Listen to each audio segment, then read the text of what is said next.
DSS. What are the names of the sponsors of Boko Haram? DIA. What are the names of the sponsors of Boko Haram? Somebody should help me ask them. DSS and DIA. You people know the names of those who are unaliving Nigerians. What are the names of those people? I've served the military intelligence for the past 35 years. It has always been the case. Our problem is religion and socio-cultural. I mean, people will expect me to come here and start talking about kinetics, about operation and so on. I've been an operational commander all my life. I've commanded warships, I've commanded troops, I've commanded men outside Nigeria and so on. But I'm not going to come to your station to discuss kinetics. The problem is not kinetics. The center of gravity of Boko Haram and insurgency in Nigeria are the sponsors of that program.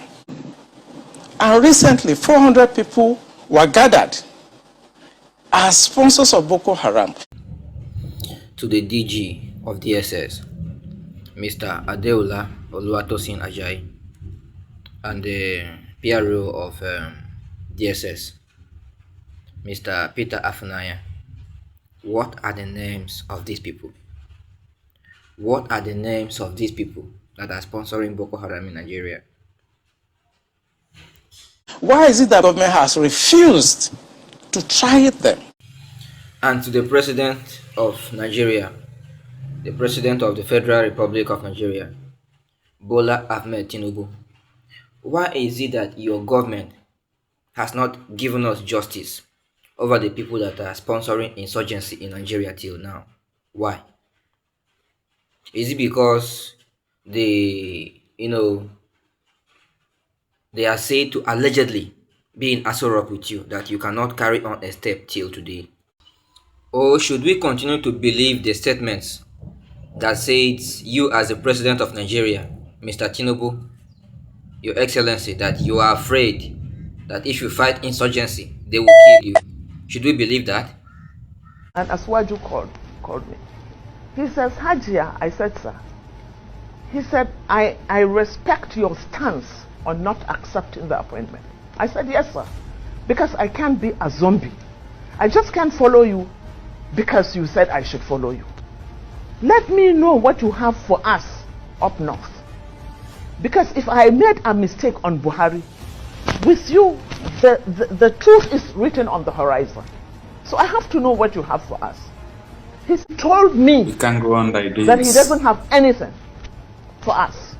He said, I can't have a blueprint because if I have a blueprint, I'll be stepping on too many toes and they might even kill me. This was what he said.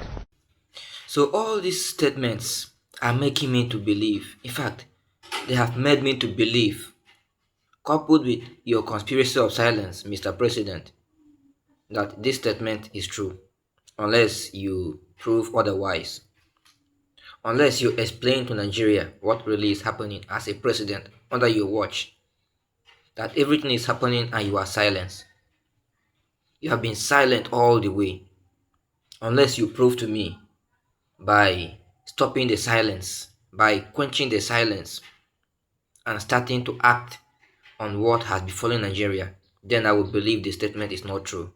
But from the conspiracy of silence that has happened, I now fully believe. I have the belief, unless you prove me otherwise. And to you, ordinary Nigerians that may be opportune to watch this video, I don't want you to believe anything, but I want you to think critically. Just think it through. Think everything. If you think and you believe, left for you, or good for you. If you don't believe, good for you. But the president indeed has to tell us what is really happening. I mean, I can't come on the air and start mentioning names of people that are presently in government now that I know. Presently in government.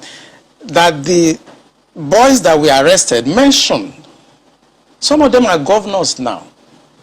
Some of them are in the Senate. Some of them are in Aso Rock. Why should a government try to cause this kind of embarrassment and insecurity to to the sense of what happened yesterday.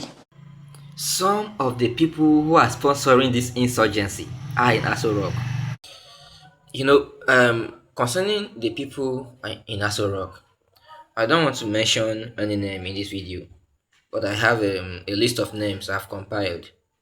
And the people in the list, I'm going to do a proper video for that. That is coming very soon. I'm going to ask them this very thing that we're talking about here. Everybody in that list, I will demand an answer from any or all of them. And in case somebody's name is in that list, I think it will not be nice for you to be offended. In case you should be offended, that would be one of the reasons why you should tell the DSS, because you are in government and you have the authority to do that, or to speak to the president why he command the DSS to publish the names of those who are said to be sponsoring the insurgency under Aso Rock. You understand? So in case your name is in that video, it won't be okay for you to be offended with me, but rather to do the needful, because we can't, as Nigerians, continue to be in the dark for so long. We are not supposed to. So we need an explanation to this. Who are these people? Who are those people? Who are those people? Who are those people?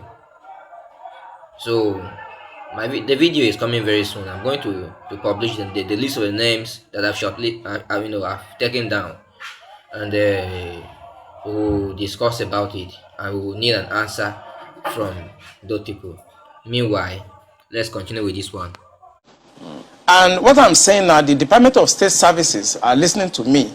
They know them. This government does not want to resolve this problem. They are escalating it because of tribal and religious sentiments. You know, when I worked with the DSS in 2007, because when Yaradua approved the operational order that we did, we now have to work together as a team. He actually forced all of us to sit down together and work together. I was surprised at the tremendous amount of information had by DSS. I was shocked. We in DI, I was in Defense Intelligence Agency, and when they were forced to bring out the files, I was shocked. They have so much information at DSS presently, as I'm talking about what I'm talking about. They have. But you see, if a fish is going to get spoiled, it's going to start getting spoiled from the head. The DSS will not do anything except the Commander-in-Chief's body language shows that this is the direction I want to go. Assuming, but not conceding that, that all of this is the case. So what is the end game? The end game for them is to just turn this country into like a Taliban type of country. And it's a mindset. And anything goes. In other words, 10% casualties, 20% casualties is allowed in trying to achieve the end game of Islamizing this country. That's for the terrorists, the bandits. It's not for the terrorists and the bandits, for the sponsors. Because I told you, and I will repeat on this channel, the sponsors of Boko Haram and the bandits are the problems. And defense headquarters, the army headquarters, the naval headquarters, the air force cannot do anything about that. The Interpol has the list of those people that are sponsoring Boko Haram. I work with Interpol. They should ask. If they don't know, they should ask. The government of Dubai, they have the list of those people. During the trial of those people that were caught, names were mentioned. They have the list. The government also told us that they've arrested 400 sponsors of Boko Haram. Why should the government not try those people and bring peace and harmony and safety to this nation? Why won't a government do that?